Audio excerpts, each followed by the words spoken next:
Ladies and gentlemen, can you hear me at the back? Is that... Yeah. Yes?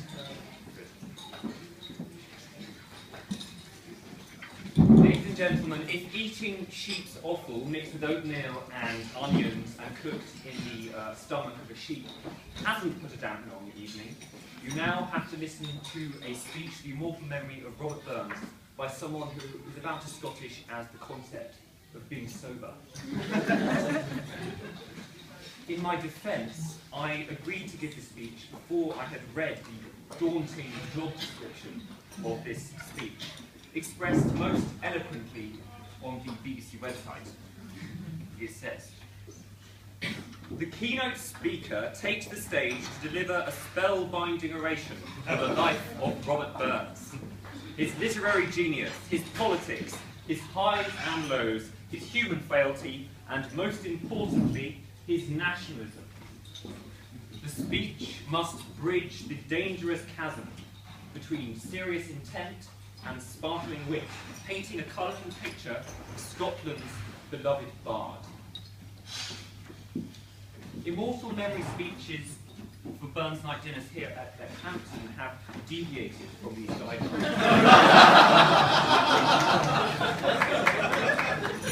in recent years. John Mackenzie, right? 2 years ago, in this very hall, I heard John Mackenzie give a speech which boiled down those 5 themes ordained by the BBC: literary genius, politics, highs and lows, human frailty, and nationalism, to just 2: literary genius and other lows. Last year, Will Stiles used his speech to launch into an anti-SNP rant, describing Alex Salmond as, quote, "Mr. Toad made flesh," believes Scotland could function as an independent nation-state on, quote, "an economy based solely upon the export of near-defeated North Sea oil, shortbread, and deep-fried heroin."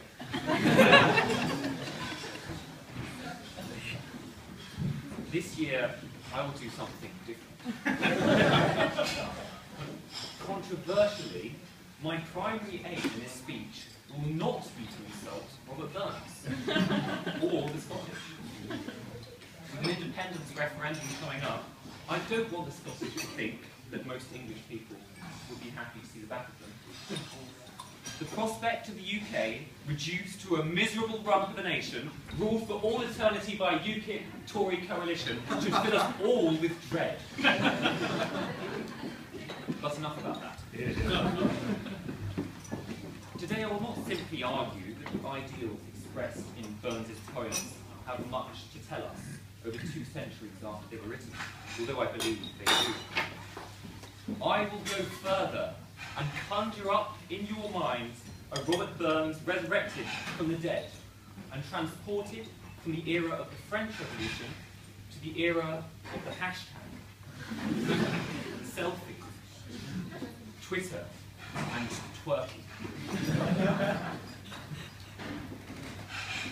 Some of you might know that Alex Salmond provoked a fierce political controversy in Scotland last year by having his government invest billions of pounds in a scientific project to resurrect Robert Burns from the dead. Although Mr. Salmond claimed this unique experiment was only a scheme to boost Scottish tourism and culture, a leaked secret memo printed in the New Scotsman newspaper revealed that he in fact hoped to enlist the bard to lead the pro-independence campaign ahead of this year's referendum.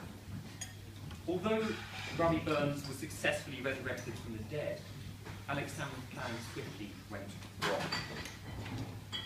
For Burns decided not to repeat the mistakes of his previous life. He said he wouldn't waste his time writing poems, farming, or living somewhere as miserable as Dumfries. No, he would seize the opportunities of our modern age with both hands, and like any self-respecting celebrity, he moved to Los Angeles and set up a Twitter account.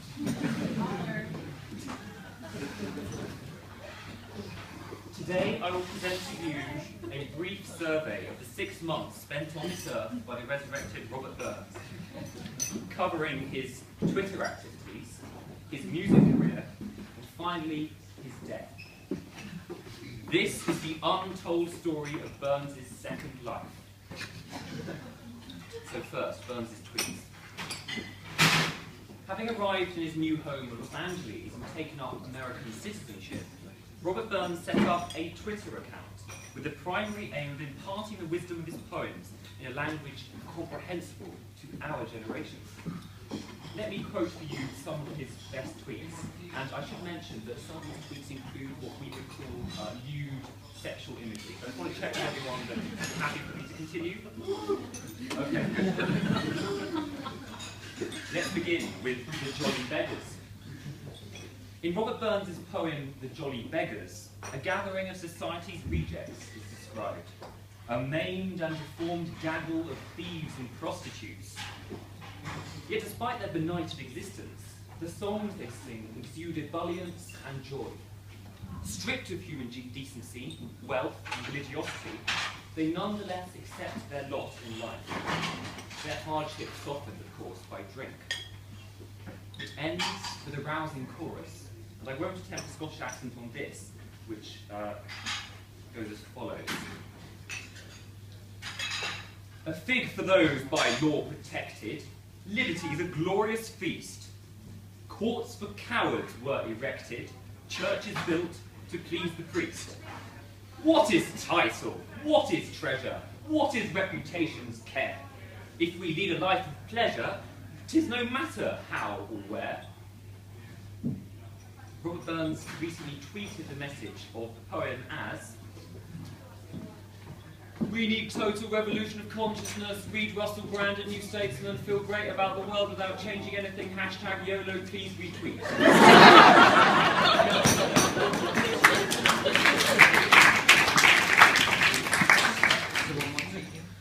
I forgot to mention that the resurrected Robert Burns has become close friends with Russell Brand. No wonder they get on, two serial shaggers with delusions of grandeur. Or, let's take the poem To a Louse. In To a Louse, the narrator notices a louse on the bonnet of an upper-class lady in church. The poet chastises the louse for not realising how important his host is, but then reflects that to a louse, all humans are equal prey. Seeing the woman from the perspective of the louse, the poet's reverence for the haughty woman suddenly vanishes.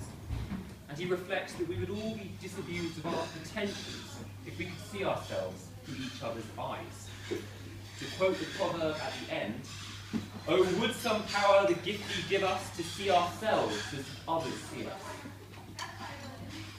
Robert Burns recently wrote a series of charming tweets to explain the message of that proverb. I will attempt my best Gordon Brown impression for dramatic impact. These include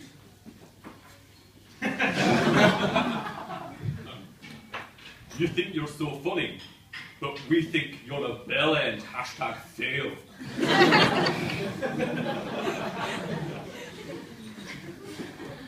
You think we need your help, but we think you're about as much use as a marzipan dildo.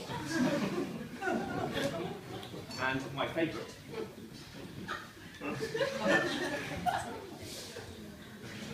You think you're Casanova, but we think you look like a sweaty octopus trying to unhook a blah.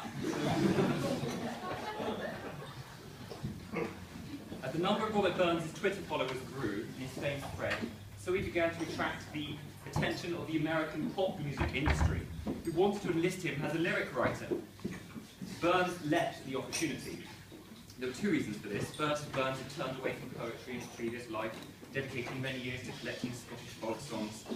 Secondly, although he had abandoned windswept Scotland for the sunny delights of California, he nonetheless hoped that pop music would provide a way to revive the Scottish dialect as well as diss the English. I present to you two of Burns' best-loved song lyrics, in which he rewrote the words of pre-existing pop songs in the Scots dialect. The first of these two songs I'm going to read to you now, it's a song called Milkshake, composed by Kellis, 2003 album Tasty. For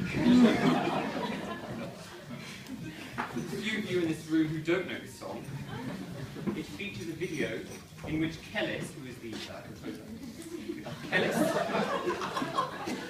Kellis manages to pick up all the men in a bar by eating cherries and sucking on a milkshake straw in a suggestive manner.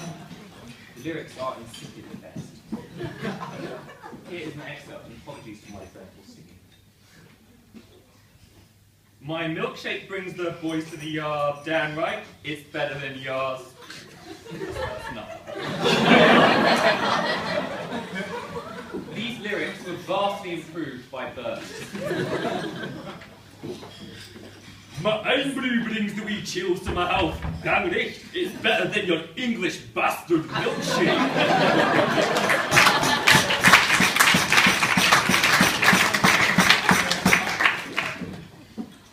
We'll take California Girls. California Girls, composed by Katy Perry for her 2010 album Teenage Dreams, a personal favourite of mine. In the video, we see Katy sitting naked on a candy coffee barrel whilst engaging in a rap battle with Snoop Dogg. Before the song climaxes with Katy shooting whipped cream from her bra. Robert Burns was attracted to these lyrics, having great personal sympathy with the sentiments of this hymn to the talents and assets of West Coast young women.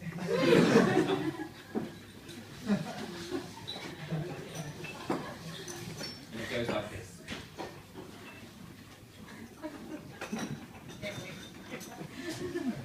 California girls wear unforgettable Daisy Dukes bikinis on top. Sun-kissed skin so hot will melt your popsicle. Oh, oh, oh, oh, oh,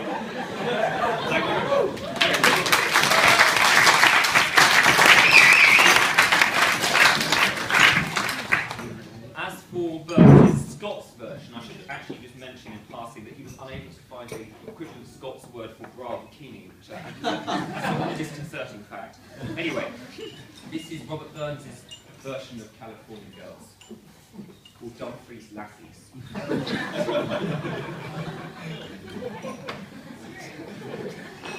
Bonnie Dumfries Lassies, they're not to forget. Better than your fat-faced English hussies.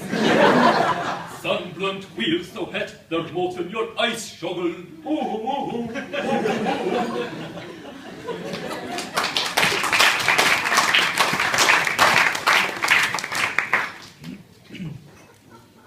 That's not singing, I think. Burns was for a while extremely successful. However, things soon turned ugly for him. Researchers working for Fox News dug up some uncomfortable truths about his life and his poetry.